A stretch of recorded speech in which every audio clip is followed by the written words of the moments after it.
Hello, everyone. So last time we spoke about the fear of insanity as related to the fear of rape, which is the fear of being invaded by thoughts that could lead us to become insane or crazy, God forbid. And we said that this whole discussion is the importance of identity, of knowing ourselves, knowing who we are. Like the identity of Jewish identity, of the Jewish people, that promise to be an Or La'amim, a light unto the nations, and to preserve the light of the mind, to teach the Torah of Mashiach, the new light, the new revelations of the Torah of Mashiach. So we said, in terms of Joseph, is related to the withstanding the test of Potiphar's wife, the seduction of Potiphar's wife, is we related it to the Rizal from around 500 years ago, that he said that a person who keeps Passover 100% is even, or especially for an intentional sin, if they're on the borderline, that God should give them the ability to overcome, to withstand not to transgress. And we're saying specifically in relation to Joseph about the sin of seduction, or temptation, in that regard. So a person who's on the borderline, so it's this extra ability. So we related it to Etzem Vehis Pashtus, that this statement from the Arizal is weaving new light into creation. That's the Etzem Atzmos Or Ein Sof, the essence of the infinite light of God, weaving it into creation until it, or especially so it relates to us psychologically, that we're able to physically withstand this temptation. And we said that so at the time Joseph had appeared to Joseph the countenance of his father Jacob. And we said that this whole, we're connecting it to teaching the Torah of Mashiach, and a good thought for us to have in mind. Jacob is also good to have in mind, but to have in mind Yitzchak. Why? Because we said that after Joseph interpreted Pharaoh's dreams, that Pharaoh called Joseph Safnat Paneach, and Safnat equals 4 times light, 4 times Or, and Paneach equals Yitzchak. So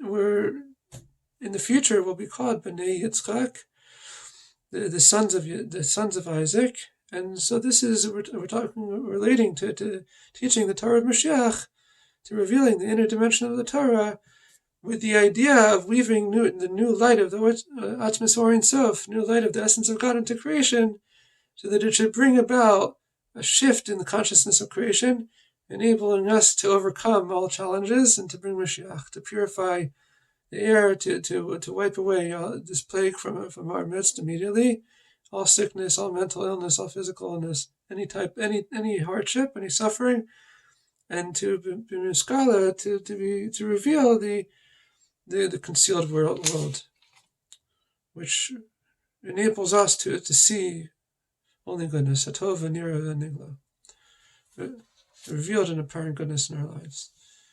Okay, and how does this relate to Benjamin?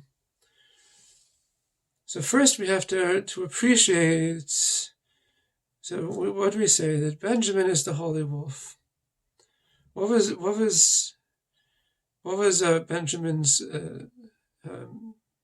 the process of rectifying the covenant, the Brit Milah, one's potency in life, one's potential in life, through rectifying the covenant,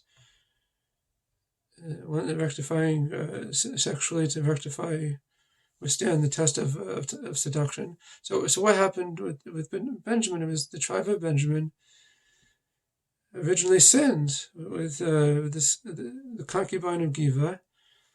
The other tribes were so appalled by this grave transgression that they attacked the tribe of Benjamin, and many in the tribe of Benjamin died, were killed. And then after this, so that the tribe of Benjamin should be able to continue on for generations to come. So the single men during this, what's now still celebrated as this festival of Tu B'Av, the single men went out to the field and they snatched, they chose a maiden for themselves. Snatched, like a wolf snatches, so that's the holy wolf, the rectification of Benjamin from rape, which is the unholy, to the holy.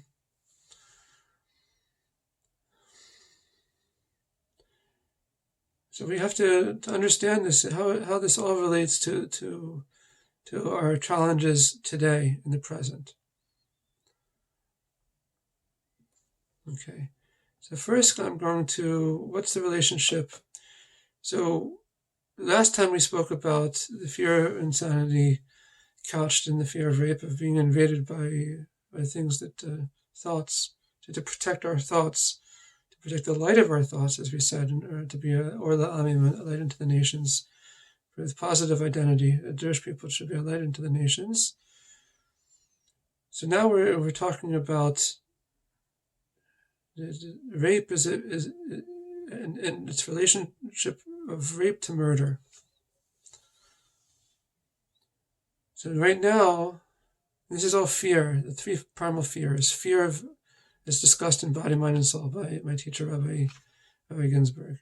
There's the fear of insanity, fear of murder, and the fear of rape. So what's the fear of murder in relation to our present situation with this plague? Is the fear of being invaded by the virus and being killed. And what did we say? Is we quoted this verse the last time from Isaiah about going and closing the door behind us, going into your room. And why is a person afraid to go outside? Afraid to go outside is afraid of being murdered. That's what we're now saying.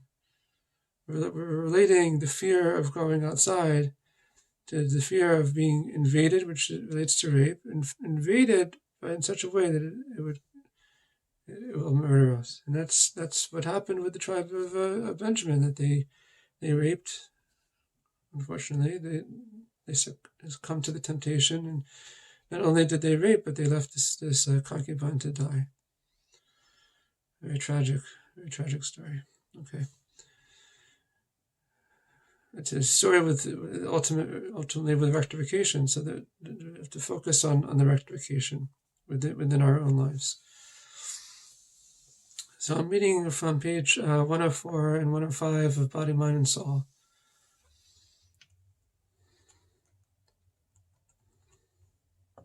So quotes discussing after the discussion about the concubine of Giva, sin.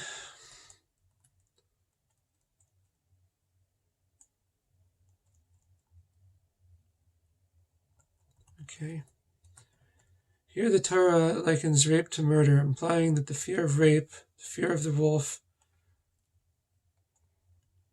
entails the fear of the lion as well. So the fear of murder is the fear of the lion. The fear of insanity is the fear of the snake.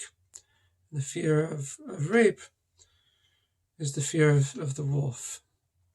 And so now we're all relating all three fears to the fear of the wolf, which is rectifying Benjamin at all three levels.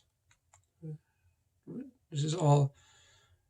It's like saying the snake within the wolf, the lion within the wolf, and then the wolf within the wolf.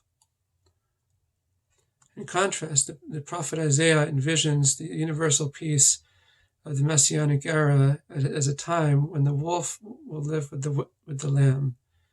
Indeed, this is the first in a series of images that continues, and the lion will eat straw like the cow, a suckling will play at the hole of the snake, and a child will place his hand over the lair of the serpent.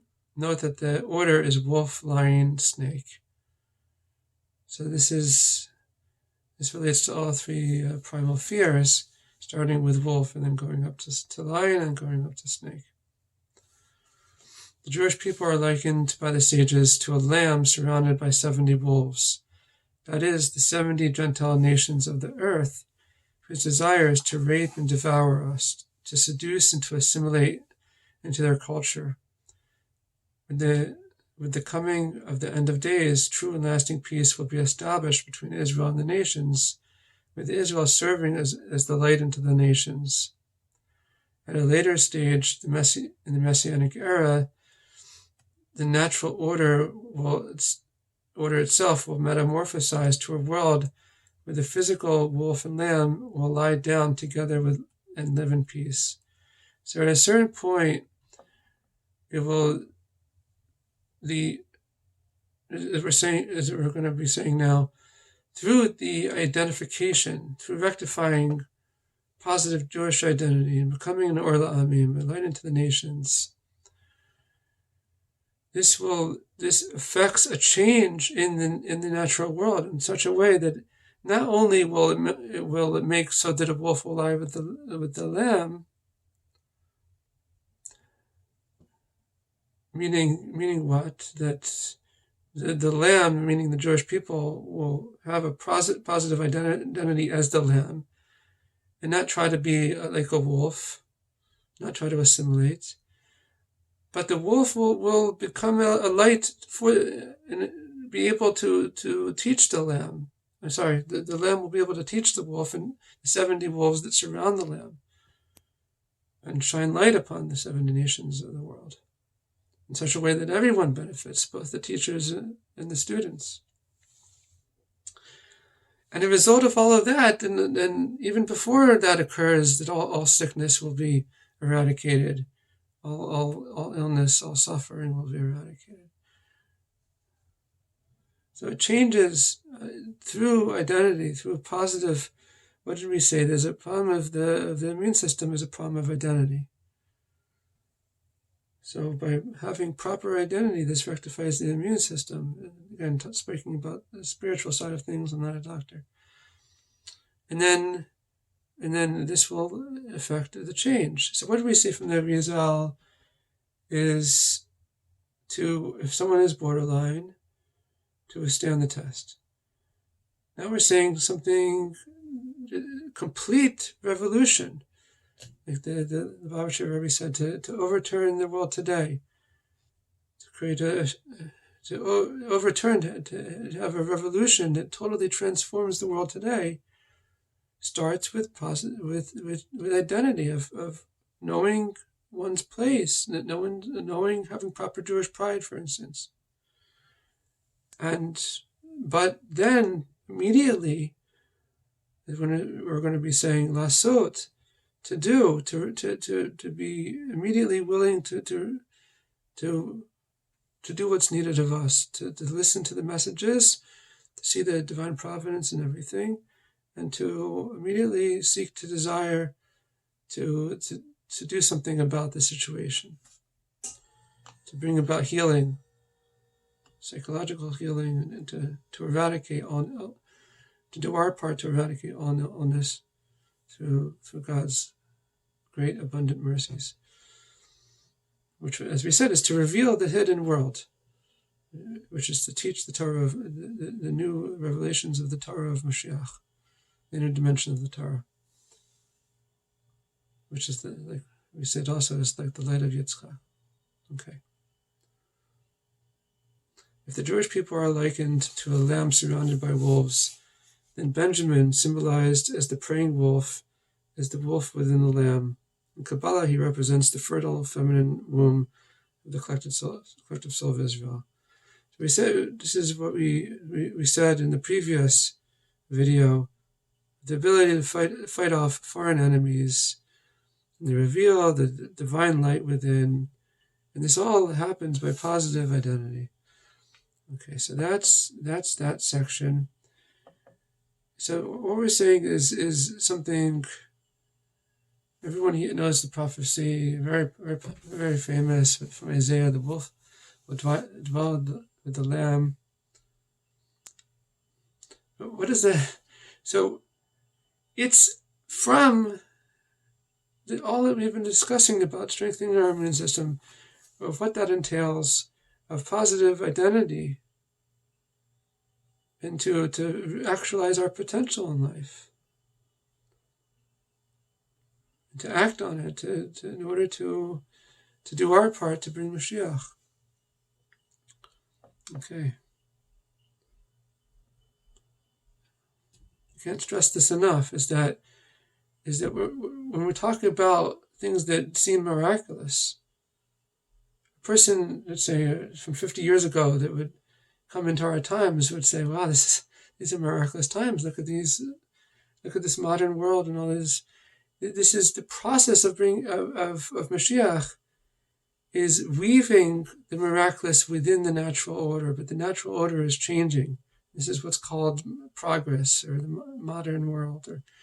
But it's weaving this new light from the etzem, or Ein Sof, from the essence of God, in order to bring about the ultimate purpose of creation, which is to create a dwelling place for God.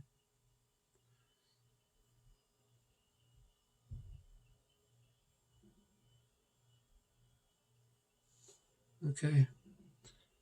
So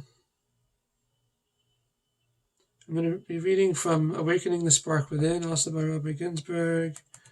And this is page 11.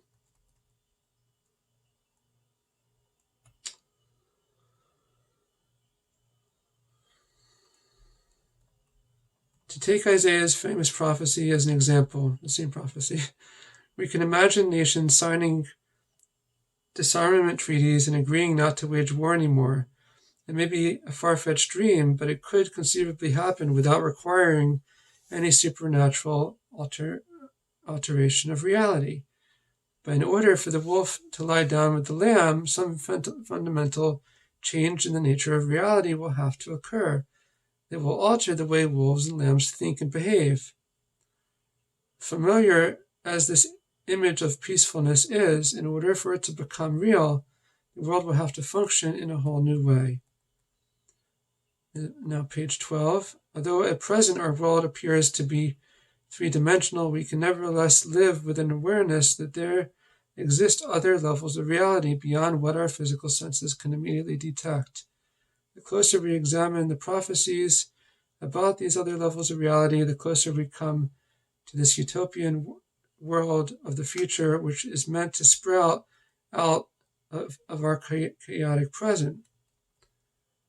So what have we said? That this time that we're stay at home and is a time of rediscovery, right? There was this chaotic modern world, and things were seemingly getting more and more chaotic, and then all of a sudden, silence, separation.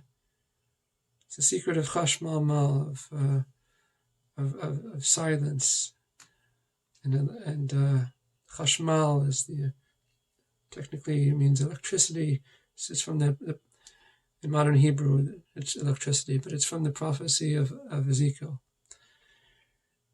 And as explained by the Baal Shem Tov, it's the process of submission, separation, and sweetening. So when things were getting to be so chaotic, and it's like, how do I cope in this modern world? So that's submission. I have to, it's like, it's too much. I have to submit myself to this? No, I don't want to. So now we're in a separation state where we are able to rediscover and decide separate good from bad. This is Somer Vavi Asetov, turn away from that evil, turn away from any evil of the past, in our personal self, in our personal lives. And now I want to do good. I want to enter in to a new world, to a shift in consciousness, a better world. I want to see Mashiach. I want to see all things good and revealed, Tov and Nira v'Nigla, an end to suffering of any form, an end to this plague immediately.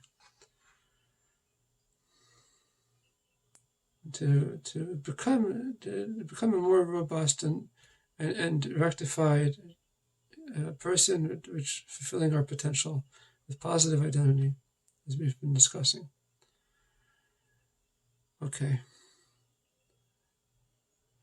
But all of this comes about through our desire to weave, to teach the Torah of Mashiach through the inner dimension of the Torah. As the Zohar says, the Mashiach will come in a peaceful way, without suffering, through the teachings of the Zohar, more broadly the inner dimension of the Torah of Mashiach.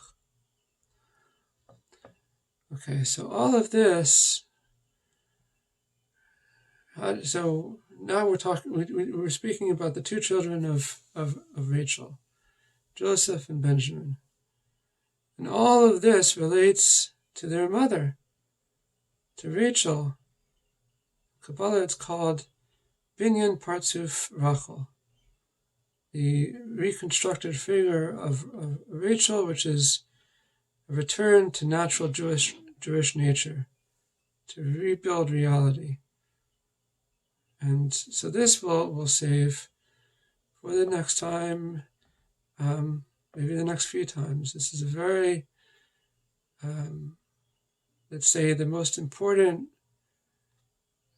consciousness for rebuilding reality. Like now that everything seems to be in a state of disrepair or repair, so we want to rebuild reality. So how do we rebuild reality? This is it. Binyan Partzuf Rachel. We have to turn to our matriarch, Rachel. Okay, so thank you very much. And immediately we should go out from our respective homes to the rebuilding of the third temple in Jerusalem immediately. And it's also a rectification of when was the temple invaded. So we talked about invasion of, like we close the doors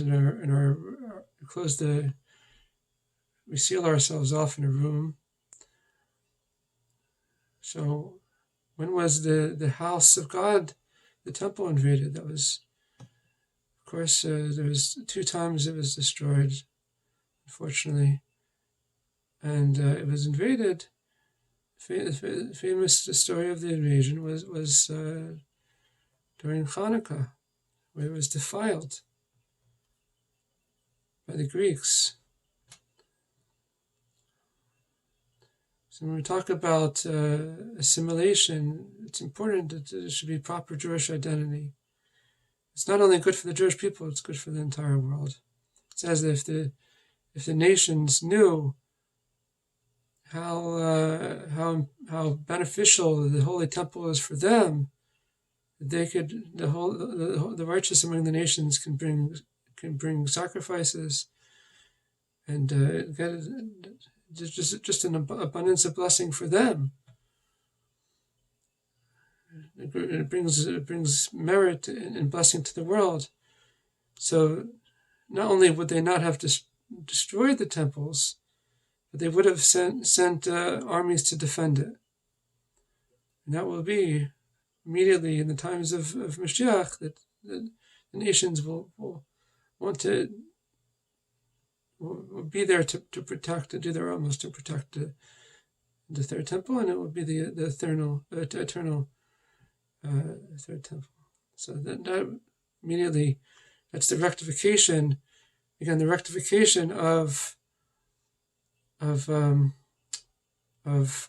invasion of a house the fear of being murdered by invasion, murdered by the rape of now we're saying of a plague entering into us and being killed by it, is the rectifying any form of defilement, which kadoshim to you, to be holy.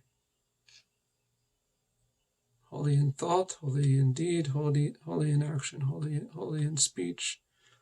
The three garments of the soul: thought, speech, and action. It's the holy wolf. Holy wolf. Benjamin. Okay. All right. Thank you.